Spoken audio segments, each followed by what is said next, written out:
Bonjour à tous, bienvenue dans cette nouvelle vidéo. Il s'agit d'un nouveau tutoriel traduit de mon ami Ryan. Comment faire des plumes, des poils et des animaux en général. On va voir notamment une petite astuce avec un vieux pinceau qui vous permettra de faire plein de poils avec un seul coup de pinceau que je trouve juste super. Donc j'espère que ce tutoriel vous plaira. Il s'agit de l'une des premières vidéos de Ryan et il ne procédait pas exactement de la même façon qu'aujourd'hui, c'est-à-dire que vous allez voir l'écran est séparé en deux. On le voit d'un côté, donc faire le commentaire, et on voit la vidéo sur le côté droit de l'écran. Du coup, c'est vrai qu'on voit un petit peu moins les détails. Maintenant, bon, on voit quand même très bien, et puis la vidéo est en accéléré, donc c'est pas comme si vous alliez avoir besoin de voir vraiment très précisément. Par ailleurs, je sais que mon public est quand même assez majoritairement féminin, et je pense que les filles qui regardent mes vidéos conviendront que ce n'est pas grave de voir Ryan en même temps que le tutoriel. Sur ce, je vous laisse avec la vidéo. Alors la technique que nous allons voir aujourd'hui pourra vous servir à peindre les plumes, mais également les poils. En fait, le procédé est assez similaire dans un cas comme dans l'autre.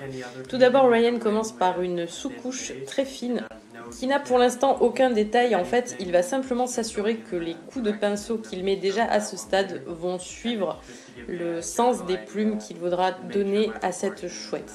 Il ne vous recommande pas de travailler parfaitement une petite zone et puis parfaitement une autre petite zone pour vous rendre compte après à la fin qu'en fait elles ne vont pas bien l'une avec l'autre. Il trouve que c'est plus simple de procéder de cette façon. Ensuite, il nous fait part d'une excellente astuce. Il a pris un vieux pinceau synthétique et il a découpé certains poils avec un tout petit ciseau pour obtenir un effet hétérogène, pour obtenir en fait, en un seul coup de pinceau, il fait plein de traits en même temps. Et vous pouvez d'ailleurs acheter des pinceaux crantés qui sont déjà faits comme ça.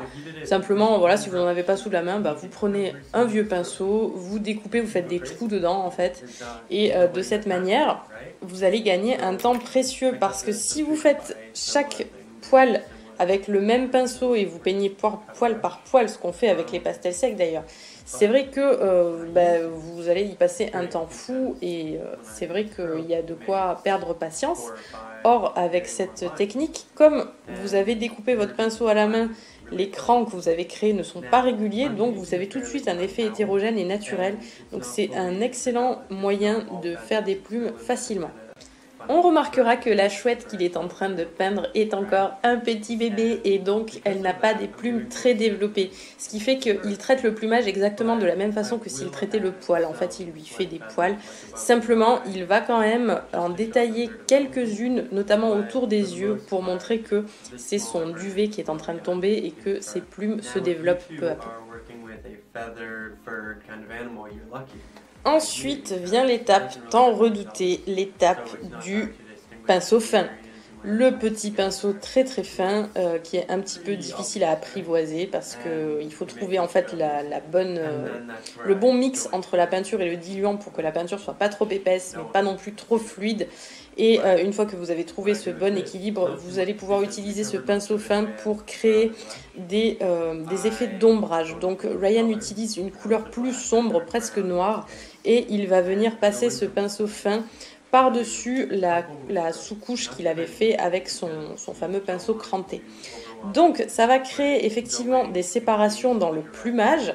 Toutefois, ça va avoir pour effet de mettre la couleur foncée au premier plan. Et donc, finalement, si on le laisse comme ça fait un petit peu bizarre. Donc, une fois que cette étape est passée, il est nécessaire de reprendre son pinceau cranté, de reprendre sa couleur plus claire et de, à nouveau, retravailler, de le faire légèrement déborder sur les traits foncés qu'il a tracés juste avant pour avoir vraiment un beau volume. Ensuite, nous passons aux yeux de cette petite chouette et Ryan nous explique l'importance de faire des reflets pour les faire briller, pour leur donner un petit peu de vie, pour éviter l'effet psychopathe que peut avoir parfois un œil qui ne comporterait vraiment aucun reflet et dont la pupille serait juste noire. Et donc pour cela, il utilise simplement du blanc. Alors après, vous pouvez très bien mélanger d'autres couleurs. Moi, personnellement, j'aime beaucoup mettre une pointe de bleu, du bleu ciel, mais plutôt pour les animaux de jour peut-être, parce qu'en fait c'est tout simplement le ciel qui se reflète dans les yeux. Là en l'occurrence la nuit, bon, il n'y a pas de ciel bleu, donc le blanc après tout ça a du sens. Et on remarquera aussi qu'il fait des ombres de plumes sur les bords de l'œil, ce qui est important pour le volume. Mais aussi pour soigner cette bordure. C'est vrai que c'est une zone qui peut être un petit peu délaissée par les débutants, donc c'est important de bien la travailler pour que chaque détail soit fignolé. Au passage, Ryan nous informe que parfois il met un petit peu trop de blanc dans son mélange et c'est vrai que quand on utilise trop de blanc dans la peinture, ça a un effet un petit peu délavé, beaucoup plus en peinture qu'en pastel. Donc pour corriger ce problème, il y a un moyen très simple, c'est de faire ce que l'on appelle un glacis. C'est-à-dire qu'il va prendre du marron et il va beaucoup le diluer. Alors là, c'est de l'acrylique, donc il va le diluer avec de l'eau. Le fait de beaucoup le diluer va le rendre transparent. Donc ensuite, il va appliquer ce marron très dilué sur sa sous-couche de blanc lorsqu'elle est sèche, très important. Et par transparence, on va continuer à voir les détails, on va continuer à voir les plumes, mais simplement, la teinte deviendra beaucoup plus colorée. Et on n'aura plus ce problème. C'est vraiment facile à mettre en place et ça peut grandement améliorer un tableau. Ryan nous confie que bien souvent, il n'est pas satisfait de son tableau au fur et à mesure qu'il peint et que c'est quelque chose de tout à fait normal et que vous allez sans aucun doute expérimenter vous aussi. Et donc, il nous rappelle l'importance de continuer, quoi qu'il arrive. Surtout, ne vous arrêtez pas à mi-chemin parce que comme il le dit si bien, vous pourriez avoir arrêté votre tableau en plein milieu d'un chef-d'œuvre. Et même si ce n'est pas le cas, même si le résultat final ne vous plaît pas, vous n'avez jamais tout perdu. Parce que, petit 1, vous avez essayé déjà et c'est très bien, c'est gratifiant. Et surtout, petit 2, vous avez appris, vous avez vu vos erreurs, vous savez ce qui ne fonctionne pas. Et vous serez en mesure de ne pas répéter ces erreurs lors de vos prochains tableaux. Et ça, c'est une expérience qui n'a pas de prix, donc c'est pour cela qu'il est très important, même si vous trouvez que vous ne savez pas où vous allez, vous êtes paumé, faites une pause, soufflez un peu et continuez. Généralement, Ryan aime bien mélanger ses peintures, non pas sur sa palette, mais sur sa toile.